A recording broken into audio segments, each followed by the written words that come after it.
پڑھنے والے کو چاہیے کہ وہ ایسی جگہ پہ کھڑے ہو کے نماز پڑھے کہ جہاں سے کسی نے گزرنا نہیں ہے. مثلا دروازے بني الإسلام على خمسة أركان في الدين صوم وصلاة وزكاة حج والشهادتين. بسم اللہ الرحمن الرحیم. السلام علیکم ورحمۃ اللہ وبرکاتہ. وعلیکم السلام ورحمۃ اللہ وبرکاتہ. نماز کے متعلق ہی مفتی صاحب چند سوالات اور ہیں. پہلا سوال تو یہ ہے کہ کیا خواتین کے لیے ٹائٹ لباس میں نماز پڑھنا درست ہے؟ بسم اللہ الرحمن الرحیم. یہ آپ کا سوال یہ ہے کہ خواتین کے لیے ٹائٹ لباس میں نماز پڑھنا کیسا ہے. تو اس کا جواب یہ ہے کہ اگر کسی خاتون نے اتنا ٹائٹ لباس پہنا ہے جس سے جسم کے خفیہ اعضاء ان کا اونچا ہونا نیچا ہونا وہ بالکل واضح طور پر محسوس ہو رہا ہے دیکھنے والے کو، تو پھر دیکھیں گے کہ کپڑا جو پہنا ہے وہ اگر موٹا ہے جس سے جسم کی رنگت نظر نہیں آ رہی، تو اور پھر اوپر سے دوپٹہ بھی لیا ہوا ہے تو دوپٹے کی وجہ سے بھی وہ اعضاء کا نشیب و فراز خفیہ رہے گا، تو اس لیے اس کی نماز ہو جائے گی. بہتر یہ ہے کہ عام حالات میں بھی لباس ایسا پہنا جائے جس سے جسم کا نشیب و فراز وہ دوسرے کے لیے ظاہر نہ ہو. جی مفتی صاحب، میرا دوسرا سوال یہ ہے کہ آستینیں چڑھا کر نماز پڑھنا کیسا ہے؟ آپ کا سوال یہ ہے کہ آستینیں چڑھا کے یعنی بازو اوپر کر کے قمیض کے شرٹ کے نماز پڑھنا کیسا ہے. اس سلسلے میں وضاحت یہ ہے کہ اگر تو کپڑے ہے ہی آدھی آستین والے یا یہ ہے کہ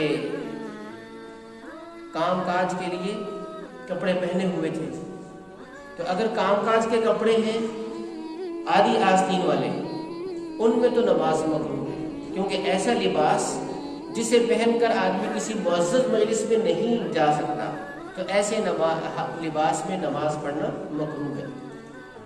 اور اگر آدھی آستین والے ہیں لیکن وہ کام کاج کے نہیں ہیں، پہننے کے لیے ہیں جیسا کہ گرمیوں میں ہوتا ہے، تو پھر ان میں بغیر کراہت کے نماز ہو جائے گی. اور اگر آستینیں تو پوری تھی، کسی کام کے لیے اوپر کی یا وضو کے لیے اوپر کی اور پھر رکعت میں شامل ہونے کے لیے جلدی سے نماز شروع کر لی اور ان کو نیچے نہیں کر سکے، تو اس میں بھی نماز تو ہو جائے گی، لیکن بہتر یہ ہے کہ دوران نماز آہستہ آہستہ ان کو نیچے کر لیا جائے. ایک ہی مرتبہ دائیں پنڈو نیچے کر لیا، بایاں بازو بھی نیچے کر لیا، تو یہ تو زیادہ عمل ہو جائے گا جس کی وجہ سے نماز کے فساد کا بھی اندیشہ ہے. اس لیے تھوڑے تھوڑے عمل سے وقفے سے وہ ایسے اس کو نیچے کر لیا جائے تو پھر انشاءاللہ نماز درست رہے گی. بہت شکریہ مفتی صاحب. یہ بھی وضاحت کرتے ہیں کہ آج کل نا مسجدوں میں بہت کوتاہی سے کام لیا جاتا ہے کہ لوگ نمازی کے آگے سے گزر جاتے ہیں، تو یہ ہمیں تھوڑی سی وضاحت کر دیں کہ نمازی کے آگے سے گزرنا کیسا ہے. جی یہ آپ نے بہت اچھا سوال کیا ہے.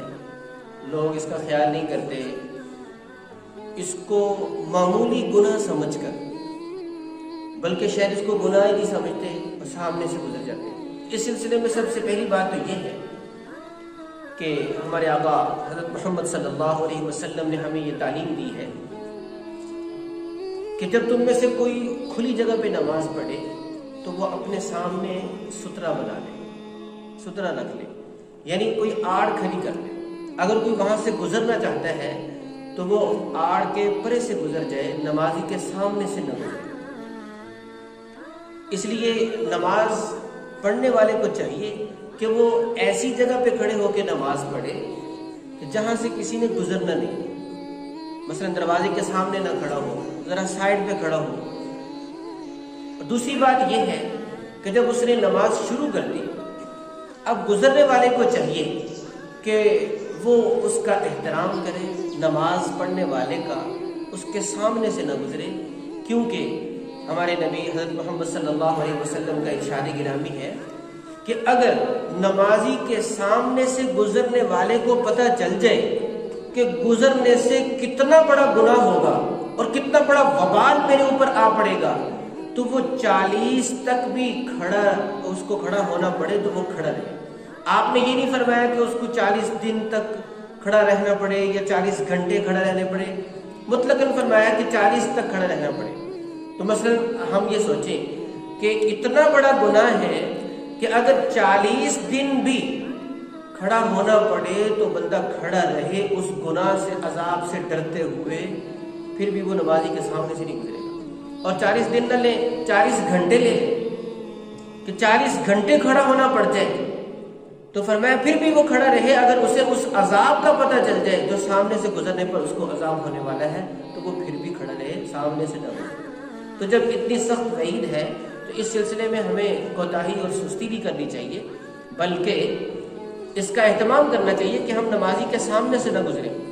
اور مسجد والوں کو بھی چاہیے کہ اگر مسجد کھلی ہے، اس میں برآمدے سے لوگ باہر جانا چاہتے ہیں، اب سین میں لوگ نماز پڑھ رہے ہیں، تو وہ ان کے لیے ایسی چیز کا اہتمام کریں، ویلڈنگ کروا کے یا کسی اور ذریعے سے، کہ وہ نمازی کے سامنے کھڑی رہے، تقریباً 1 ہاتھ لمبائی ہو، ان کی اونچائی ہو، تو پھر اگر سامنے سے بھی گزرتے رہیں گے تو پھر اس سے کوئی حرج نہیں ہوگا، گزرنے والے کو کسی قسم کا کوئی گناہ نہیں ملے گا۔ اور اگر ایسا انتظام نہ ہو، آپ گزرنا چاہتے ہیں، آپ کے پاس آج کل مثلا شال تو ہر ایک کے پاس ہے، گرم چادر ہے، تو وہ اپنے 1 ہاتھ سے چادر اس کے سامنے لٹکا لے، زمین کے ساتھ وہ چادر لگ جائے، پھر وہ چادر کے اس طرف سے گزر جائے اور پھر اپنی چادر کو بھی ہٹا لیں، ایسا کر سکتے ہیں۔ اور یہاں ایک اہم بات یہ بھی ہے کہ حدیث میں آتا ہے کہ جو نمازی کے سامنے سے گزرے اس پہ گناہ ہے۔ اگر ایک آدمی گزر نہیں رہا بلکہ وہ سامنے سے سائڈ پہ ہو رہا ہے، مثلا پہلے سے وہ بیٹھا ہے، آگے کو منہ کر کے اپنی نماز پڑھ رہا ہے، یہ تسبیحات میں لگا ہوا ہے، پیچھے ایک آدمی اس کی پشت کی طرف رک کر کے نماز پڑھ رہا ہے، اب یہ دعا کر کے فارغ ہوا، دیکھا کہ پیچھے ایک آدمی ہے، دیکھو بالکل اس کی سیدھ میں ہے، تو اب وہ چاہے دائیں طرف کو جانا چاہے تو جا سکتا ہے، بائیں طرف کو جانا چاہے تو جا سکتا ہے، اس لیے کہ وہ ہٹ رہا ہے، وہ گزر نہیں رہا۔ اور حدیث میں جس بات سے منع کیا گیا وہ گزرنا ہے، وہ ہٹنا نہیں ہے، اس میں بھی ہمیں فرق رکھنا چاہیے۔ تو بہرحال اس سلسلے میں جو معلومات شریعت نے ہمیں دی ہیں، ہمیں اس کی پیروی کرنی چاہیے۔ اللہ تبارک و تعالی ہمیں اس کا اہتمام نصیب کرے۔